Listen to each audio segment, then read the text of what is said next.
Hey guys, Lucas here. Now, zombie apocalypses is a topic which I'm a zombie apocalypse fanatic, and I am very. Oh, I don't know what the word for it is, but I love talking about zombie apocalypses. It's a topic that I can go on for hours, but don't worry, I'm not going to give you hours of this video. Don't worry about that.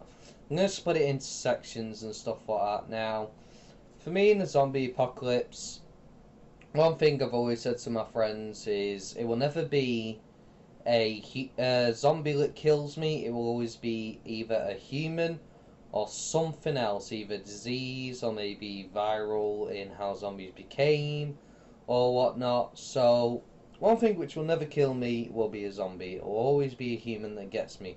Unless, but if say for example a human's holding me down, a zombie gets me, that doesn't count. That's because of the human. The humans caused that to happen. Um, Now, in terms of the way zombie apocalypses work, most likely because I'm from the UK, zombie apocalypse pandemic will possibly start, possibly over somewhere else like the US or some other place or something. It's most likely to start over there.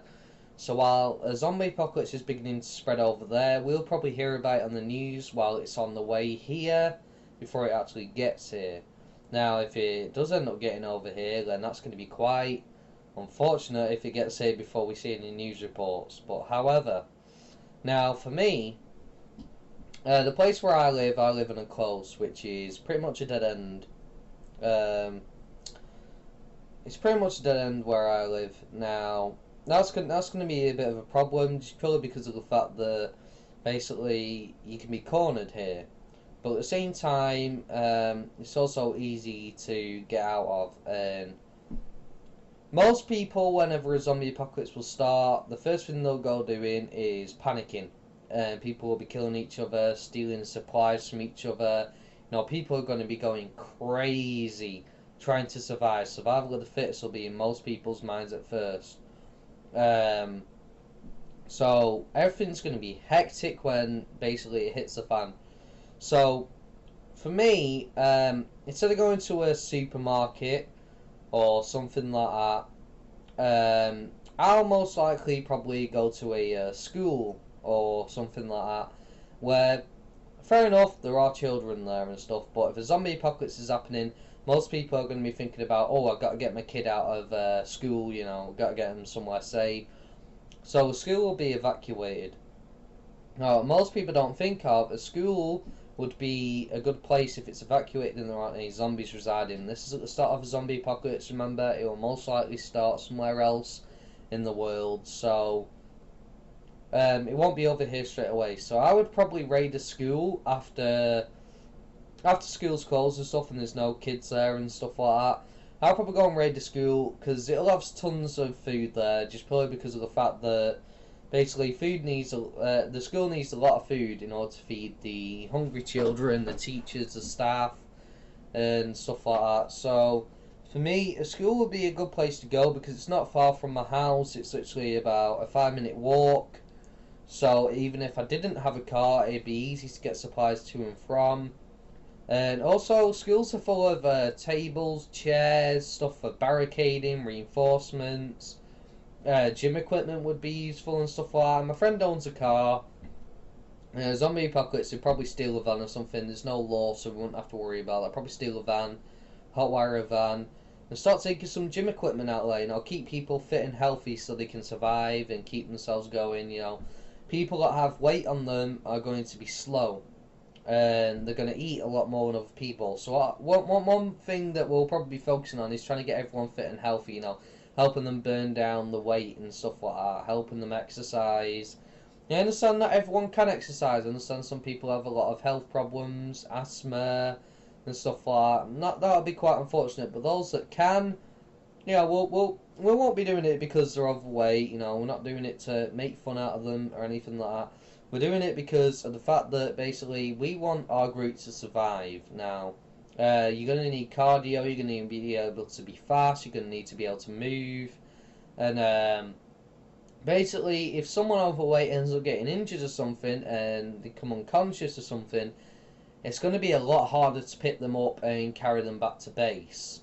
So the base camp where you'll be holding off, it's going to be hard to do that unless you're incredibly strong or you got a large number of people here to help you. But still, that's going to slow you down dramatically, which is a hazard in a zombie apocalypse.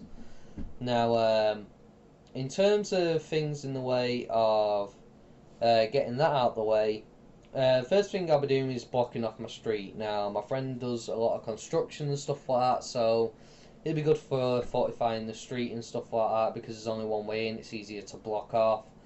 And the gardens will be used for growing food and stuff. We'll get some seeds for growing food like cabbages, etc., etc. Foodstuffs. Don't be stupid when you go out looking for food and stuff like that. You want to get stuff with long shelf life, stuff that's going to last. Now, another great thing for me as well is I have basically a factory nearby. Now, the great thing about having a factory nearby is the fact that basically it's not like a flimsy fence. These are full, proper steel, fucking like proper big hard metal connected into solid concrete, which no zombie anytime soon, even with about 10,000, will be able to knock down. So the only weakness to the factory would be the gate. The gate isn't the best. But, as I said, my friend does construction, we work on fortifying that and stuff, so if stuff ever hits the fan, we have somewhere to go to for safety, and it'll also be great for storing food and stuff, because a factory is big. Plenty of storage space, you know what I mean, so that'll be brilliant. Plus, it also stops humans from getting in because of barbed wire, plus the spiked fences at the top, and stuff like that. It'd be a lot harder for people to climb in. Plus, it'll be easier to see. And if there are zombies possibly outside the fence and whatnot, trying to get in, just stab them through the metal and stuff. They can't harm you. And any humans seen trying to climb up on top. Well, I've got crossbows and stuff. And sorry, mate, you're not getting up that fence before a crossbow hits you dead in the fucking stomach or something. And you're not invading. I'm sorry. Now. Another thing I'd like to bring in is weapons. A good thing to do is upgrade your weapons. I mean, a knife is great, but a knife requires you to get up close and personal, which puts you in a danger zone. If you're surrounded by about 5 of them, all in close proximity, that knife is going to be it's going to be good for survival because it can kill him if it's sharp enough in one blow to the head, but it's not going to be good enough because you've got no range on it, which means you could put yourself into a risky situation. So get something like a strong metal pole or something like that. Tons of masking tape or rope or whatever if you know how to meld it into the steel and whatnot. Connect it. Then you've got yourself a spear, which is better for safety. Now, stairs. Stairs are one of the big weaknesses in a house because stairs can be climbed. So a good way to do it would be to break in the stairs with possibly a sledgehammer or something else. Just destroy the stairs so there's nothing that can get up there. Make it ladder access. Make sure you have a ladder or something so you can get up there. Make sure it's set up. Don't be stupid. Otherwise you're going to have no way of getting up there. And that also stops humans from getting up as well. Unless I doubt when a human comes to invade, they're going to come in with a big massive ladder on the back and stuff like that when they're coming to invade your place and stuff. I doubt that's going to happen. If it does happen, you're up on the second floor, you have an advantage. They put the ladder up, you knock the ladder down. It's simple. So basically, at night time, you can go to sleep stress-free, not worrying about any zombies that could possibly come up the stairs and get you in your sleep. They can't. They can't climb. And if you've got an attic, even better. If your attic is close to your stairs, then that's even better, because if anyone does set up a ladder, if you have a spear, for example, like you change this knife into a spear, they climb up that ladder, you've got a spear, you're going to stab them straight in the head. Goodbye, human. And you see, the great thing is, over here, one thing which is a great thing for us, but also not a great thing for us, is guns. Guns aren't legal in the UK unless you have some kind of license to carry the firearm and stuff, and guns aren't in abundance over here. So that's great because we don't have to worry about everyone having a gun to defend themselves, but it's not great because anyone who does happen to get hold of a gun is at a major advantage. Now, with that said, The problem with that is, I don't know what's going on, but for some weird reason I'm getting no signal through my PC, so I apologise for that interrupting the video there to move that. And this is recording, so I don't understand why it's done that either.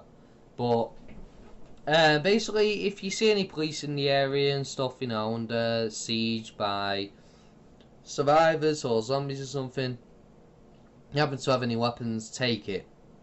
Take it, because that gun could save your life. Now, guns, ammo ain't going to be very common over here. Ammo's going to be a major issue in a zombie apocalypse over here in the UK, because it's not going to be in abundance like in America. In America, every like square mile, just guns in every back garden. You know what I mean? So, over here, it's a whole lot different, a whole different ball game. So you must never shoot your weapon unless you absolutely have to. You have no choice, because that weapon, unless you know how to make a silencer or you happen to find one with the weapon or something, it's going to make a loud noise which is going to draw zombies to you. So never fire a weapon unless you absolutely have to. If it's a bow, for example, that's different. It's silent, you know, you're not really got to worry. Now another thing I'd like to bring up as well, seeing as we're on the subject, is armor. Now, zombies bite, and that's one of the big problems, because if a zombie bites you, you're infected, you're going to become a zombie.